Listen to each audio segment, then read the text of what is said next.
Dangerous Assignment, starring Brian Donlevy as Steve Mitchell.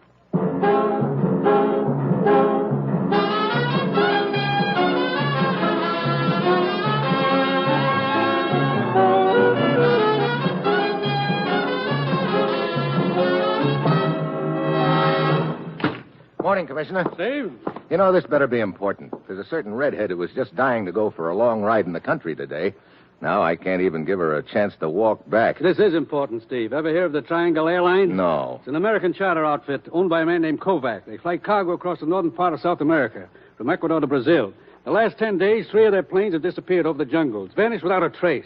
Pilots haven't been heard from since. So a private airline's in trouble. Since when have we been pulling chestnuts out of the fire for outfits like that? Ordinarily, we wouldn't be interested, but the circumstances accompanying the disappearance of these cargo planes make it our concern. What circumstances? Well, I don't quite know how to tell you, Steve. Oh, now let's not be bashful, Commissioner. What do you mean? Flying saucers. What did you say? You heard me, flying saucers.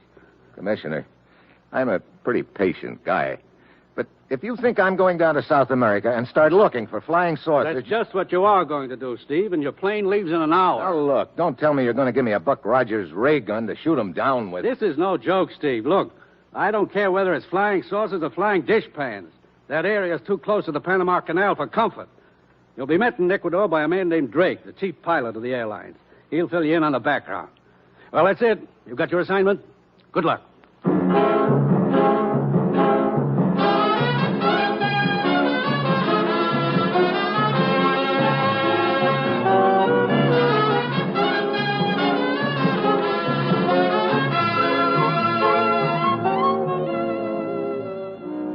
The National Broadcasting Company is proud to present Dangerous Assignment, starring Brian Donlevy as Steve Mitchell, colorful, two-fisted government agent. At all those places of the world where danger and intrigue walk hand in hand, there you will find Steve Mitchell on another Dangerous Assignment.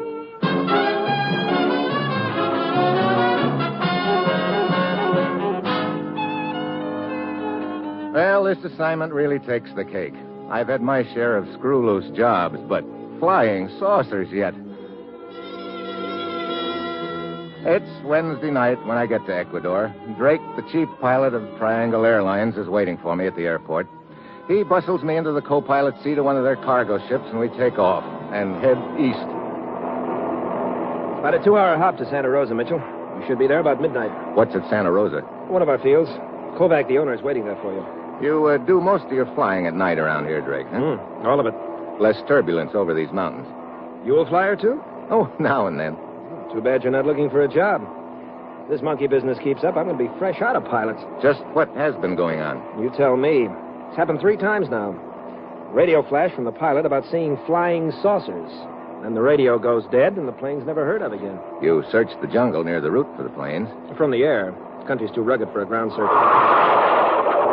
Hey, what was that? Mitchell, look outside. All those lights. Yeah. Hey, they look like rings or discs swirling around. They're right alongside of us. I'm going to go back aft in the plane. Maybe I can get a better look at them. Mitchell! Drake, what is it? What's the matter? Drake! But Drake just grabs at his chest and slumps over. The plane starts into a dive. I jump back into my seat and try to level it out. I remember noticing Drake had been flying a heading of 95 degrees, so I hold it there. By the time I can look outside again, the whirling things are gone. I reach for the radio. T3 calling Santa Rosa Tower. T3 calling Santa Rosa Tower. Over. Santa Rosa Tower to T3. Go ahead. T3 to Santa Rosa. This is Steve Mitchell. Keep in touch with me. I've got to bring this bucket of bolts in, and I don't know anything about the route or the field. Over. Santa Rosa to T3. What happened to Drake, Mitchell? Over. I'll tell you about it when I get there. And right now, that's what concerns me. Over. Stay on 95 degrees. If you're on schedule, you'll be over the field in an hour. Your course follows a valley. You'll know it if you get off it all right. There's a high mountain range on each side. Over. Thanks a lot for the pleasant thought. I'll see you in about an hour. I hope. Over and out.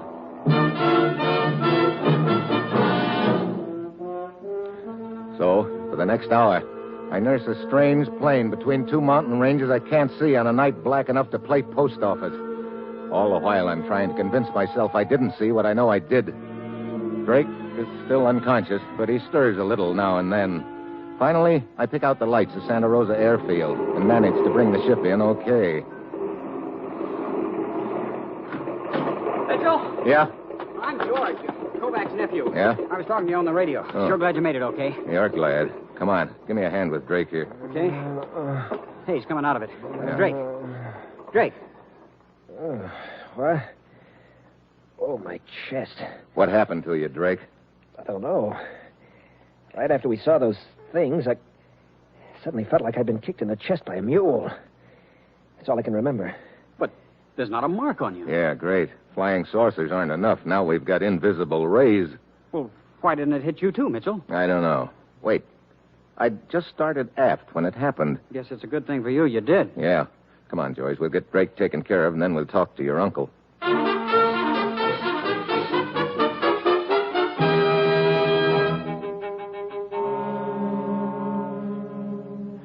Mr. Mitchell, your description of what you saw during your flight tallies with those the missing pilots radioed in. I tell you frankly, I'm on the ragged edge with this airline. I've lost 3 planes. One more and I'm ruined. Isn't your line insured, Mr. Kovac? Why, yes, but this is more than money. It's a matter of prestige. Look, Uncle Emil, if you'd taken my advice a month ago when the Van Horn Exporting Company wanted to buy you out... George, for the last time, I'll not tolerate any advice from you as to how to run my affairs. Sure, you stick your nose in all my affairs, but I'm not supposed to open my mouth where yours are If concerned. you don't keep a civil tongue in your head... Look, gentlemen, I don't want to stir up a hornet's nest between you, but what is this Van Horn Exporting Company? They ship crates of carved wooden statues regularly on our planes. Our largest customer, as a matter of fact. About 2 months ago, they approached me with a substantial offer to buy the line. But just before the trouble started, they notified me that they were withdrawing their offer. Bad business conditions, they said. Any particular reason why business should be bad? Oh, there have been rumors about some mysterious revolutionary party organizing lately. That sort of thing always has a bad effect on business in these countries. I see. Mitchell, what'll be your first step? Well, I think I'll pay a visit to the Van Horn Exporting Company in the morning. Why? You certainly don't think they're involved in this flying saucer deal, do you? Look, when you don't know where to start, one place is as good as another. Besides, I'm sure the Van Horn Company is a lot closer than Mars.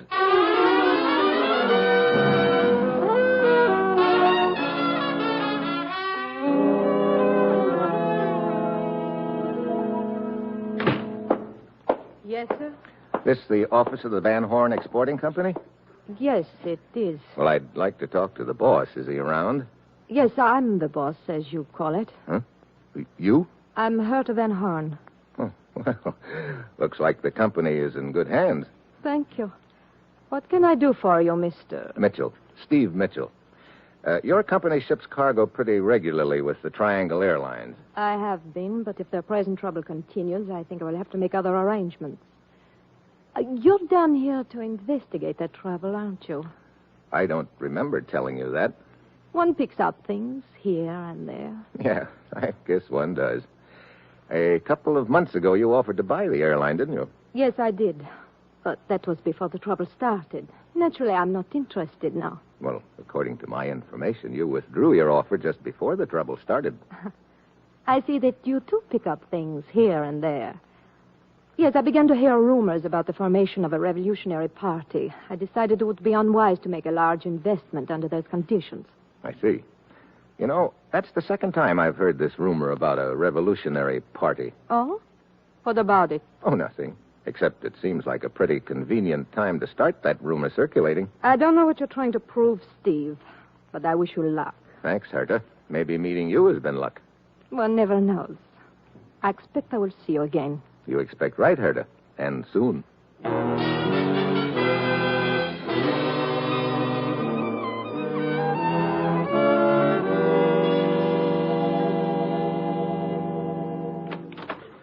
Hi, Mitchell. George told me I'd find you here in the office. Yeah. Come on in, Drake. How are you feeling today? Well, a lot better, thanks. My chest still hurts a little. I'd sure give a lot to know what hit me last night. So would I. Doing some paperwork this morning? Yeah. I've been checking cargo invoices and radio logs. I've discovered a couple of pretty interesting things. Huh? What? Look, each time a plane has disappeared, it's been carrying a shipment from the Van Horn Company. Well, what does that prove? I don't know yet. Take a look at this copy of the invoice. Well, what about it? How many Van Horn crates are listed there? Let's see. 6. Yeah, but isn't that number a little smudged on this copy? Yeah, it looks like it. Who handles these invoices on this end? Well, sometimes Kovac and sometimes George. How big are those Van Horn crates? 5, 6 feet long. Now, what are you getting at, Mitchell? I'm not sure yet, but here's something else.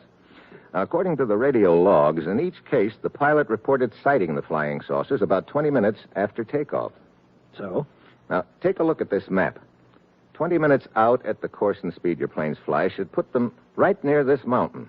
Yeah, Mount San Anselmo. Look, what are you getting at? Well, Look suppose down. those flying saucers came from the ground, Drake. You know... Don't tell me you're going into those jungles. Sure. You know anyone who could guide me? Seems to me one of those mechanics has a brother named Pavlo, some sort of a guide, I think. Mm-hmm. Mitchell, you ought to think this over before you go in there. I have thought it over. Now see if you can round up that guide, will you? I'd like to get started as soon as possible.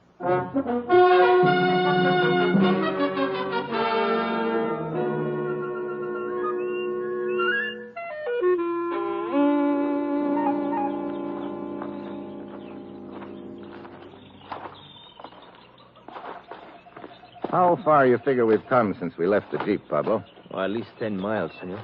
Well, we ought to be getting close to the spot, then. Brother, this jungle is thick. This is the only trail through it, huh? See. I can believe it. Senor, watch out. Huh? Hey!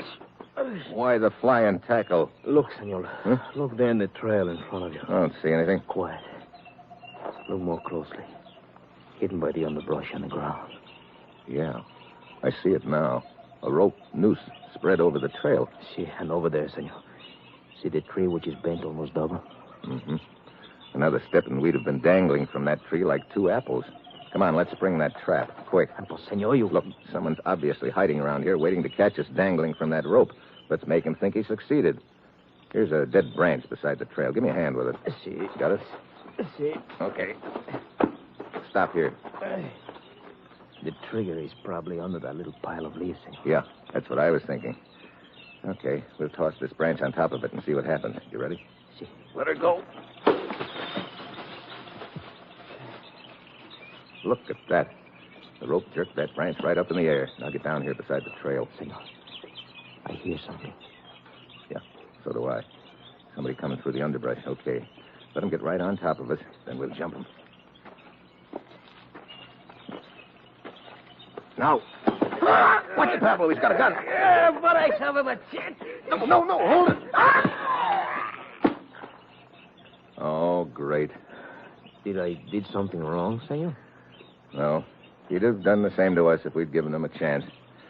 But I wanted to get some information from him. I will take a look. There's nothing in his pocket, senor, except this scrap of paper. Let me see it. See, here you are. La Posada, 8 o'clock. What's La Posada mean? That's the name of a bar in Santa Rosa. Mm-hmm. Sounds like he had a date. Okay, I'll keep the date for him. Maybe I can find out who's been going all out to kill me.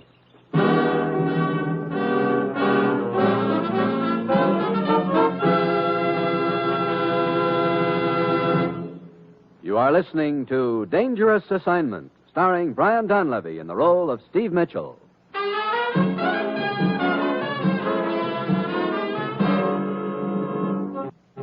A few minutes before 8 that night, I'm waiting in the shadows across the street from La Posada Bar. A car pulls up in front. Herta Van Horn is driving. A guy starts to get out, but Herta pulls him back for a minute. There's a long kiss, and he gets out and heads for the bar. Herta pulls away. As he opens the door, the light silhouettes him. It's Kovac's nephew, George. I wait for a few minutes, and then I saunter in after him.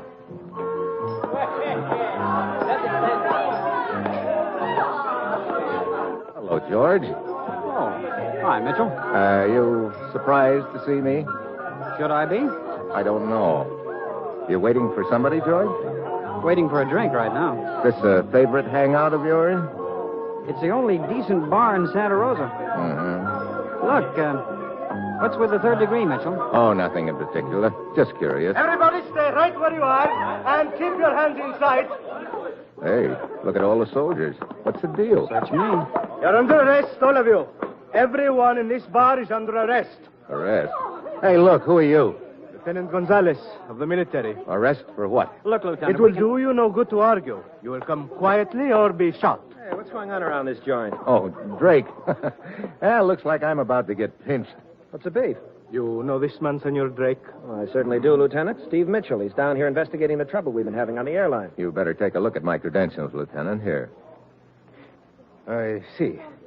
I'm sorry to have disturbed you, Senor Mitchell, but with the situation what it is, we cannot take chances. What situation? We have information that this bar is the headquarters for a revolutionary party. That is why we raided the place. You sure there's more to this revolutionary party than a rumor? Do you think that the military would act on a mere rumor? Maybe, if the rumor was convincing enough. Well, I'll see you around, Lieutenant. And Drake, thanks for the assist.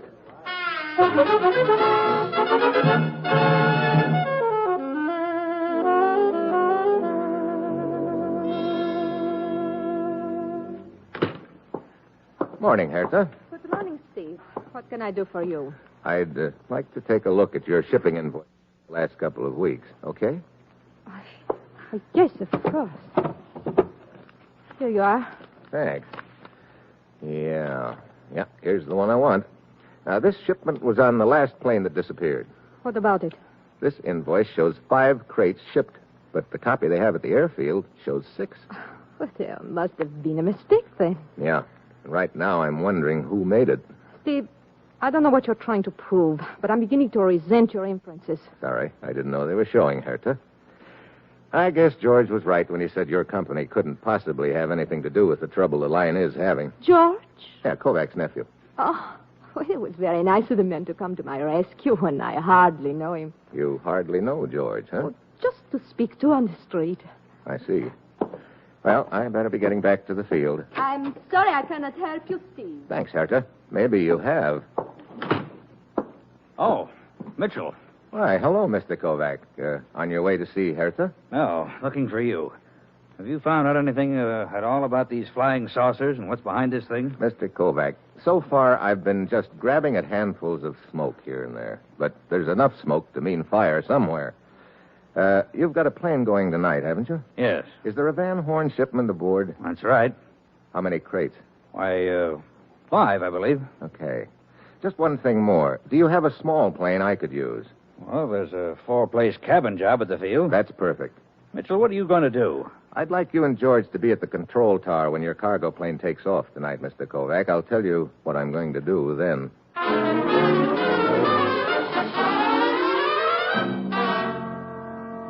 That night, I wait in the shadows near the airfield.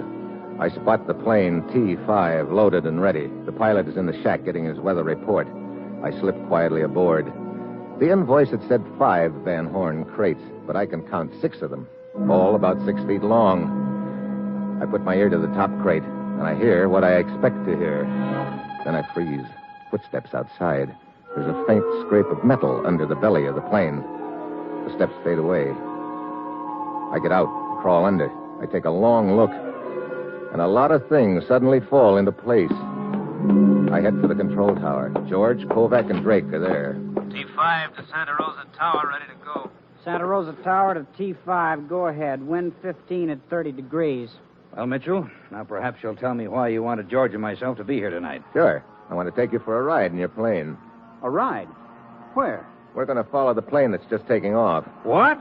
Now, Mitchell. What's the matter, Kovac? Doesn't the idea appeal to you? Well, I'd rather not go, Mitchell. I don't like this idea. Afraid of what you might see, huh, Kovac?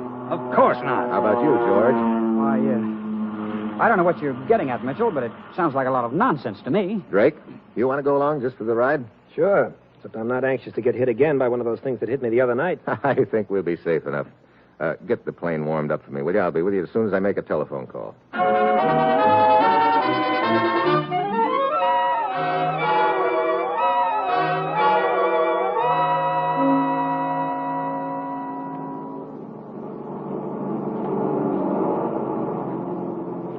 Aren't you going to ready the pilot that we're following him, Mitchell? No. You and George just sit back there and keep your eyes on that plane. I don't see what you're trying to prove, Mitchell. I think you will in a minute, George. How long since takeoff, Drake? Oh, about 19, 20 minutes. Want me to take over the controls? No, thanks. Mitchell, look at that plane below, all around it. Circles of whirling light. Mitchell, the flying saucers. Relax. T5 to Santa Rosa. T5 to Santa Rosa. It's all around me. Flashing lights and whirling things. Must be the flying saucer. That was the pilot reporting back. Flying saucers. Wait a minute. They seem to be coming from the plane itself. They are, from underneath the plane. What? Yeah, from a bracket attached to the belly. They're not flying saucers. They're just a glorified collection of fireworks. Fireworks? Hey, wait. That plane's turning left. But how can it fly at all? Something's happened to the pilot. He's the only one aboard. No, there's another guy aboard. He's probably doing the flying now. Where'd he come from? He climbed out of a crate. Hey, the plane is heading right for that mountain. It's climbing. We'll climb with it. Mitchell, what's behind all this? I don't know. Right now, I'm more interested in who's behind it. Kovac, you said you were pretty heavily insured, didn't you? Why, yes. What's that got to do with it? Did you inspect the cargo plane before it took off? I always do. You could have attached the fireworks to that bracket under the belly when you made your inspection, couldn't you? Are you insane? Why would I do a thing like that? Why, George here looked over the plane after I did. That's interesting.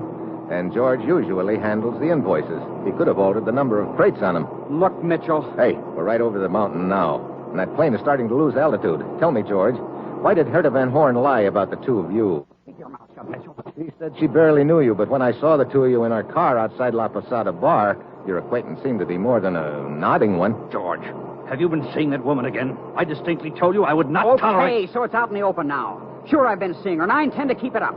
I can't help it if you don't like her. I do. We'll discuss this later, George. Hey, look down there. Some faint lights. What? There's nothing but jungle there. Look again. That's a camouflage landing strip, and the cargo plane is landing. So that's what's been happening to my planes. What mountain is that we just came over? El Diablo. And the landing strip is right behind. Okay, we've seen enough. I'll radio back a report. Hand me that microphone, Mitchell. Drake! Look out, he's got a gun. I said, hand me that microphone. Okay, Drake. You know, I kind of got to figuring it was you. As chief pilot, you were in a good spot to alter the invoices and get your stooges aboard the plane in crates. But why? Tune the radio to 4150 kilocycles, Mitchell. Okay. Yeah, you were the only one who knew I was going into the jungle, too, Drake. You arranged a little booby trap for me. You're also a good actor, faking that collapse you pulled on me in the plane. Shut up and keep tuning. Okay. You're on 4150 now. This is Drake. This is Drake. Leave the lights on. We're coming in behind the cargo plane. Stand by to receive some uninvited guests. Okay, Mitchell, go down and land. The first time you try anything smart, you'll get your head blown off.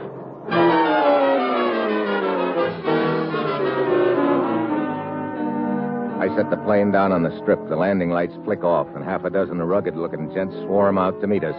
Drake huddles with them for a few minutes, and then they haul Kovac, George, and me into a log hut hidden under the trees. They toss us in there and bolt the door. But the door has an inside bolt, too. We shoot it in place. We can't get out, but now they can't get in. Mitchell! Open the door, Mitchell! Okay, smart boy. You'll come out running when it gets light. The hours crawl by. We sit and wait and sweat.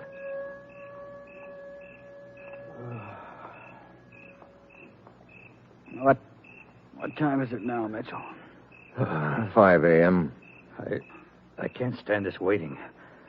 What good did it do us to bolt the door from the inside? We can't stay in here forever. I'm playing for time.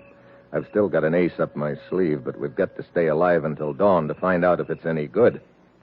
Well, don't look now, but I think Dawn's here. Huh? There's a crack of light under the door. Brother. If something doesn't happen pretty soon, we're cooked. Hey, maybe we are. Do you smell that? Gasoline. You'll be coming out pretty soon now, boys. Mitchell, he set fire to the hut. Yeah. I guess that's why he was waiting for dawn. He was afraid the fire might be spotted at night. Is this the ace up your sleeve, Mitchell? We can't stay here and roast like rats in a trap. We'll get a bullet in the belly as soon as we open that door. Couple of keen choices. I'll take my chances with the bullets. Come on, let's get this door unbolted. But they'll kill us. I'll take fresh air with mine. Hey, wait a minute. Listen. A plane. That's the ace up my sleeve I was talking about. Sounds like it's coming down. Who is it? Just before we took off last night, I made a phone call, remember? It was to Lieutenant Gonzalez of the military. Gonzalez? But how did he know what happened to us after we took off? We'll win it out later. Let's get out of here. Hey, Gonzalez boys are taking no chances. They want that landing strip clear when they sit down. Come on, George. Let's get this door unbolted. Okay. Okay, come on. Look at him scatter. Hey, Mitchell, there goes Drake, trying for the jungle. I'll get him. Watch out, he's got a gun! I see it. You can't run and shoot at the same time, Drake. Better make up your mind which. Okay, I'll shoot, Mitchell. Too late, Drake. Let go of me. He who hesitates is... Lost, you know. Mitchell, you okay? Yeah. How are Gonzalez and his boys doing? Well, they seem to be mopping up in a hurry. Mitchell, I still don't understand how Gonzalez found out. Well, when I called him last night, I told him our radio frequency, and I asked him to listen in. Then I kept the mic open the entire time. Gonzalez overheard everything that was said in our plane, huh? Yeah, including the location of the landing strip. But I knew he wouldn't try to bring a plane in here before dawn. That's why I was hoping we'd still be alive by then. But why were Drake and his outfit trying to ruin my airline? Look, if you're going to operate a secret landing strip, you don't want a regular airline flying through the area. They figured the flying saucer gag would scare you off. Well, it seems to me this was a pretty big operation for a small revolutionary party in a small country, Mitchell. You know, I've been thinking that, too. Could be that's all there is to it. But it's not a long hop from here to the Panama Canal. Maybe somebody else had ideas about using this strip eventually. Of course, we'll never know, and anyway, it doesn't matter much now. Yeah. Speaking of things we'll never know, we didn't prove anything one way or the other about flying saucers in this deal. We proved something as far as Drake's concerned, though. What's that? If you monkey around with fireworks long enough, you're sure to get your nose burned. Or busted.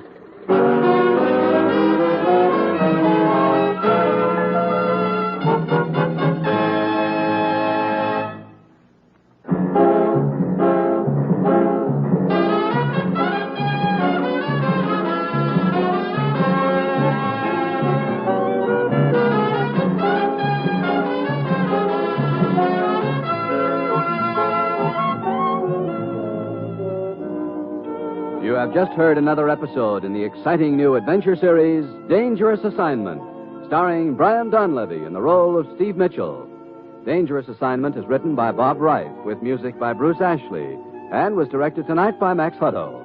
Be with us again next week at this time when Brian Donlevy, starring as Steve Mitchell, will embark on another Dangerous Assignment.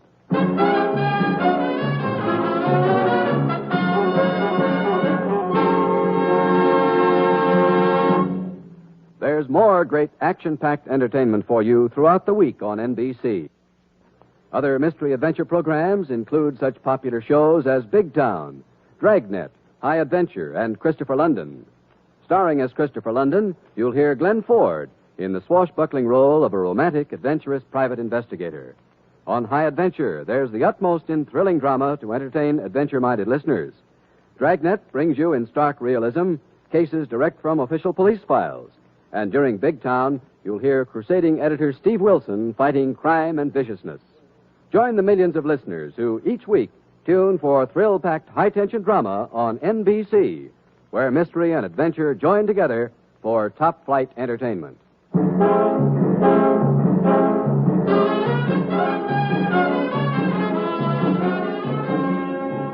Tomorrow, be sure to hear Bob Hope and Fibber McGee on NBC.